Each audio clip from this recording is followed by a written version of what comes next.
अस्सलाम वालेकुम। उम्मीद करती हूँ आप सब खैरियत से होंगे। एक बड़ा अहम मसला, चूँकि मैं इससे लाइल्म थी इस बात से, तो मैंने जो हदीस मुबारक आपको फॉरवर्ड की उस हवाले से बात करना चाहती हूँ। उदूर ख़ुम के हवाले से बात करना चाहती हूँ। आप सल्लल्लाहु अलैहि वसल्लम ने हज़रत अली करमुल्लाह वजह को मौला अली फरमाया, उस हवाले से बात करना चाहती हूँ।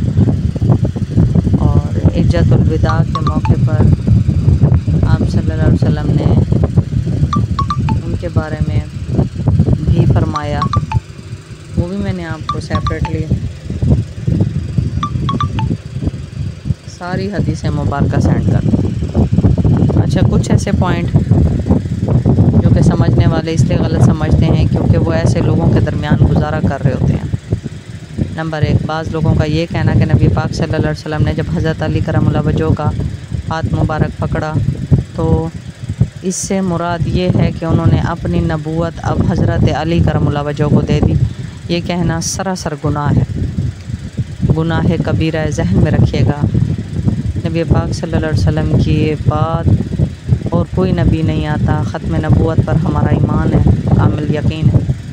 और आप सल्लल्लाहु अलैहि वसल्लम ने वाज़े फरमा दिया कि जैसे हज़रत हारून अलैहिस्सलाम की निस्बत हज़रत मूसा अलैहिस्सलाम से है, ऐसी ही मेरी हज़रत अली करमुल्लाह वजह के साथ है, यानी भाइयों की तरह। जो मौला फरमाया गया तो मौला का मतलब है दोस्त, वली फरमाया गया वली का मतलब है दोस्त। आप इसको किसी और ज़ुमरे में मत लेकर जाएं, जो ज़ुमरा बनता ही नहीं। और बाज़ लोग ऐसे भी हैं, अस्तग़फ़िरुल्लाह रब्बी, जो मौला को अल्लाह का दर्जा देते हुए हज़रत अली करमुल्लाह वजह को इस तरह से मानते हैं, तो ये सबसे बड़ा गुनाह है। और जहन में रखिएगा, अल्लाह रब्बुल इज़्ज़त ने वाज़े फरमा दिया कुरान पाक फुरक़ान हमीद में, कुल हुवल्लाहु अहद अल्लाहुस समद लम यलिद वलम यूलद वलम यकुन लहू कुफुवन अहद। खुदा वहदहु शरीक है, उनका शराकत दार कोई भी नहीं, हमसर कोई भी नहीं, ना कोई नबी, ना कोई वली, ना कोई सहाबी, ना कोई ताबई, ना कोई तबाए ताबई, ना कोई नेकोकार, ना कोई मुत्तकी, ना कोई परहेज़गार, कोई भी नहीं, ना कोई जानवर, ना कोई चरिंद, ना कोई परिंद, ना हयातियात, ना नबातात, कुछ भी नहीं। वो खुदा वहदहु शरीक है, इन सब को हम सब को पैदा करने वाली वाहिद ज़ात है। तो हमने इज़्ज़त करनी है इस मुक़द्दस ख़ानदान की, अहलुल बैत की, मगर हमने तजावुज़ नहीं करनी।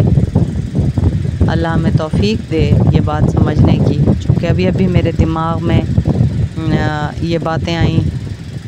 मेरी एक सिस्टर ने एक बड़ी अजीब सी बात मुझे बताई, तो मेरे पे ये वाजिब हो जाता है कि सोने से पहले मैं ये पैगाम दे के जाऊँ, ये ना हो कि मैं सुबह उठूँ ही ना और इस बात का गलत मतलब लेते हुए कोई दीगर मसलक बन जाए, क्योंकि नबी पाक सल्लल्लाहु अलैहि वसल्लम के होते हुए तो कभी भी कोई मसलक नहीं बने। और हज़रत अबू बकर सिद्दीक़ को उनकी खुलफ़ाए राशिदीन के दौर में उन्होंने बहुत ज़्यादा परेशानियां देखी मुसलमा कज़्ज़ाब के लिए तरफ से। मुसलमा कज़्ज़ाब और उसकी बीवी, इन्होंने मिल के नबूवत का दावा किया, और टिल टू डेट कादियानी भी यही कहते हैं। हर एक ने अपना नबी बना रखा है, अस्तग़फ़िरुल्लाह रब्बी। लेकिन हमारा ईमान तब तक मुकम्मल नहीं होता जब तक कि हम कामिल यकीन न रखें कि आप सल्लल्लाहु अलैहि वसल्लम के बाद और कोई नबी नहीं आएगा। और अल्लाह वहदहु शरीक ज़ात है। ज़रा ख़ुद ही सोच लें, अल्लाह भी तो यही फरमाता है, अगर मेरा कोई पार्टनर होता तो ला मुहाला वो कुछ कहता, मैं कुछ कहता, निज़ाम कायनात दरहम बरहम होकर रह जाता। ऐसा कुछ भी नहीं है। अल्लाह रब्बुल इज़्ज़त लाफ़ानी ज़ात है, उसको कभी भी मौत नहीं आनी। उसने मौत को बनाया, उसने ज़िंदगियों को बनाया, ज़मीन व आसमान को बनाया, मकान व लामकान को बनाया।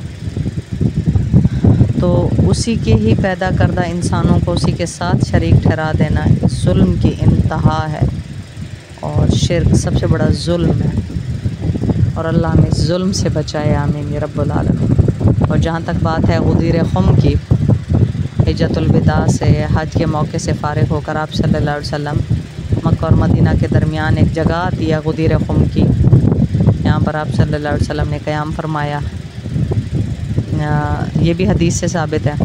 बहुत सारी हदीस मुबारक जो मैंने फॉरवर्ड की हैं इनसे साबित है, हत्ता कि मैंने उनकी किताबों के नाम, उनके रावियों के नाम और उनके पेजेस के नंबर भी शेयर किए हैं।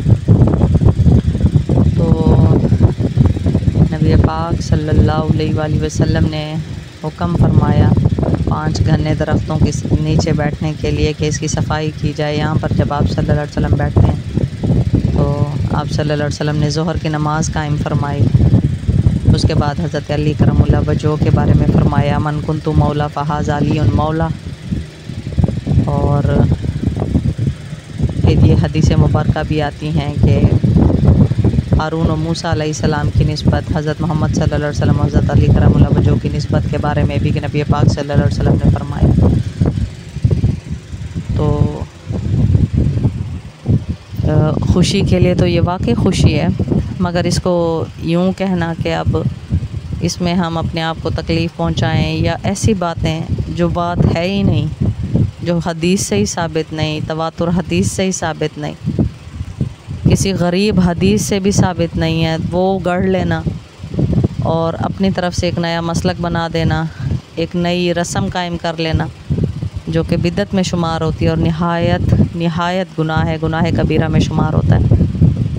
बिदअत करने वाले पर तो सलाम भी जायज़ नहीं, जनाजा भी जायज़ नहीं, निकाह भी जायज़ नहीं। तो अल्लाह रब्बुल इज़्ज़त हमें हद से तजावुज़ करने वालों से बचाए। अल्लाह हमें दीन इस्लाम के समझने की तौफ़ीक़ अता फ़रमाए और इस पर कायम रहने की तौफ़ीक़ अता फ़रमाए, ताकि हमारा ये कायम रहना हमारे लिए, हमारी नस्लों के लिए सदका जारिया बने, महशर के रोज़ अल्लाह के सामने हमें सुरख़ुरू फ़रमाए। आमीन या रब्बुल आलमीन। दुआओं में याद रखिएगा। अस्सलाम अलैकुम।